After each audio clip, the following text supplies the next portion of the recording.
Assalamualaikum warahmatullahi wabarakatuh. Perkenalkan, nama saya Muhammad Hasbi Asidiki, NIM 19201036 dari kelas D3.07A.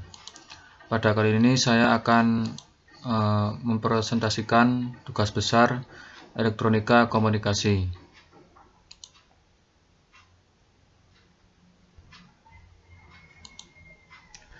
Pengertian RFID. RFID atau bisa disebut juga Radio Frequency Identification adalah sistem identifikasi berbasis wireless yang memungkinkan pengambilan data tanpa harus bersentuhan seperti barcode atau magnetic card. Alat ini menggunakan sistem radiasi elektromagnetik untuk mengirimkan kode. Nah, ini ada sistem RFID, di mana sistem RFID memiliki 4 komponen. Pertama ada transponder atau tag, terus ada antena, reader, dan host komputer. Transponder ini atau tag adalah device untuk menyimpan informasi untuk identifikasi objek.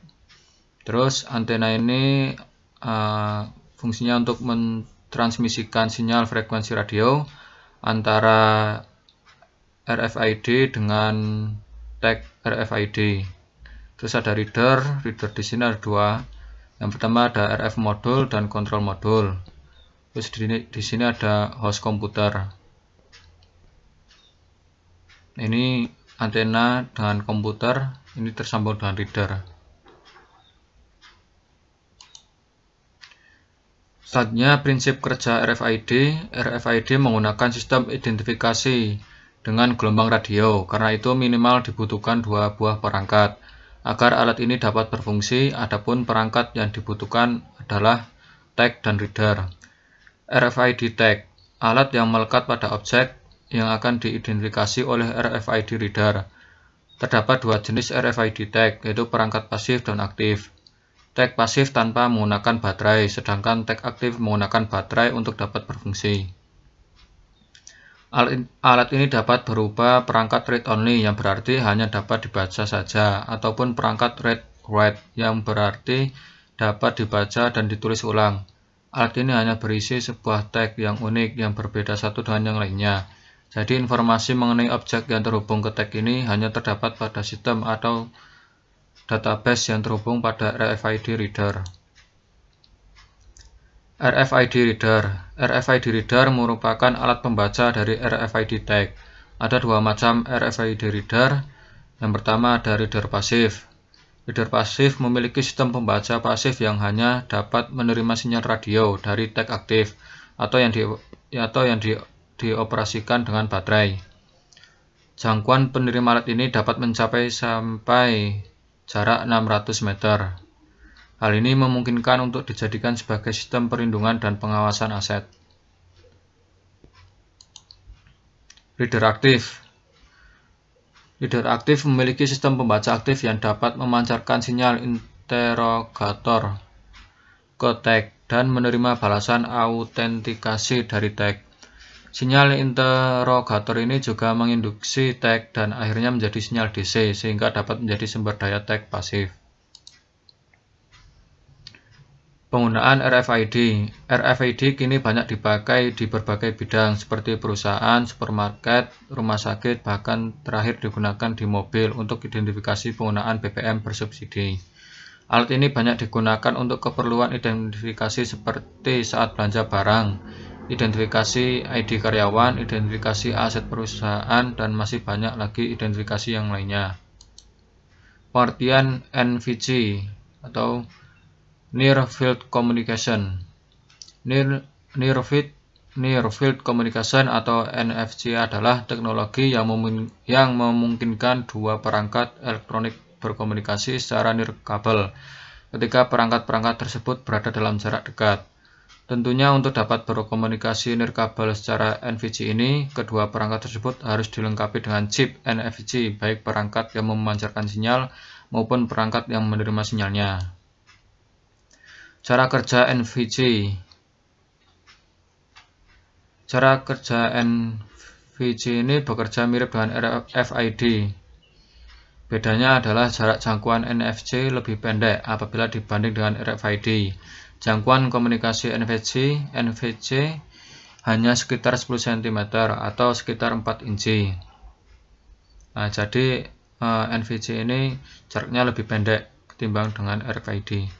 Pada dasarnya NVC menggunakan prinsip kopling induktif dan beroperasi pada frekuensi 13,56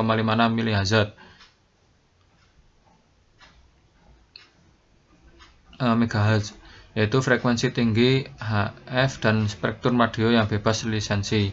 Saat ini standar NVC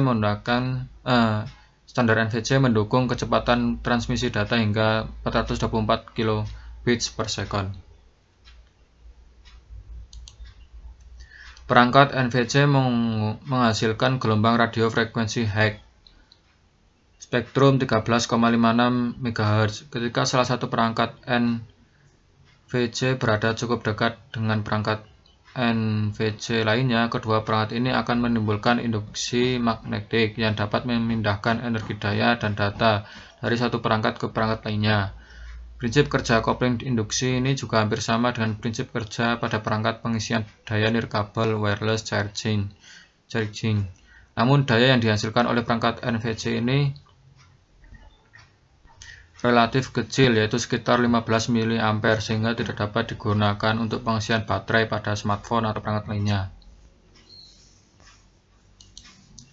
Ini cara kerja NFC. NFC ini jika dua perangkat yang memiliki NFC reader, jika dihubungkan secara berdekatan, ini akan menimbulkan medan elektromagnetik, yang mana medan elektromagnetik ini fungsinya untuk memindahkan power daya dan juga data agar bisa berkomunikasi. Selanjutnya ada karakteristik teknologi NVC. Yang pertama merupakan pengembangan dari ISO atau IEC 14443. Memiliki standar yang mirip dengan contactless card. RFID merupakan pengembangan teknologi FRID. Target utama penggunaan NVC adalah telepon seluler. Mendukung transfer data dengan kecepatan 106, 212, 424 atau 848 kilobits per second. Pertukaran data dapat dilakukan dengan jarak antara 2 sampai 19 cm. Pertukaran data memerlukan waktu antara 1 sampai 4 detik. Jenis-jenis perangkat NFC.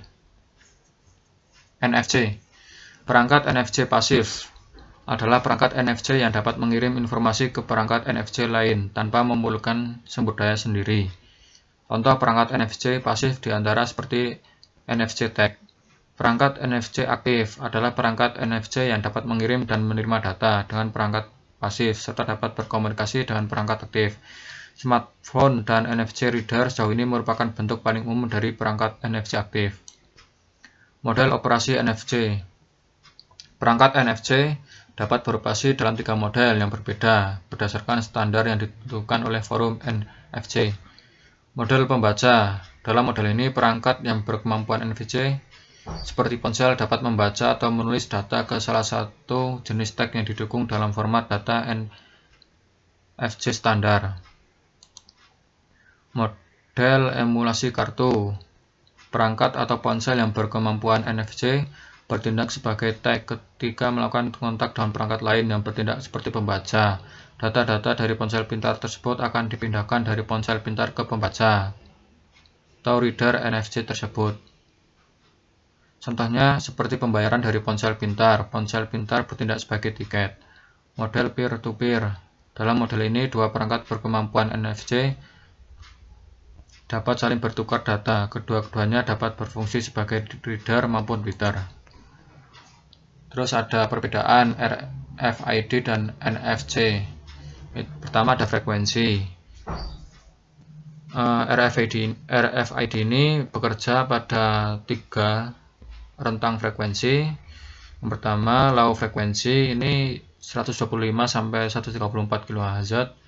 High frekuensi 13,5 MHz ultra high frequency 856 sampai 960 MHz. Sedangkan NFC memiliki frekuensi yang sama dengan RFID, yaitu pada rentang high frequency 13,56 MHz. Jadi NFC ini hanya memiliki frekuensi memakai frekuensi di 13,56 MHz. Yang kedua ada standar dan protokol. Standar dan protokol pada NFC berdasarkan standar RFID yang tertuang pada ISO atau IEC 14443, VELICA dan ISO atau IEC 18092. Yang ketiga, jarak. RFID memiliki jarak komunikasi yang bervariasi. Ini tergantung dari frekuensi yang dipakai. Semakin tinggi frekuensi, maka jarak semakin jauh. Frekuensi yang dipakai mulai 10 sampai 100 meter, 10 cm sampai 100 meter. Sedangkan kalau NFC hanya dapat berkomunikasi dengan jarak pendek, ya, misalkan cm, biasanya kurang dari 10 cm. Terus ada komunikasi. RFID bersifat satu arah, yaitu memberikan informasi keluar broadcast, sedangkan NFC bisa dua arah. Keunggulan NFC yang dapat berkomunikasi secara dua arah ini menjadikan NFC populer pada perangkat bergerak seperti contactless payment, kunci mobil kendaraan, pembayaran melalui perangkat bergerak, dan lain-lain. Ini daftar pustaka, ada 5 poin. Mungkin dari saya cukup sekian presentasi pada kali ini. Kurang lebihnya mohon maaf. Terima kasih. Wassalamualaikum warahmatullahi wabarakatuh.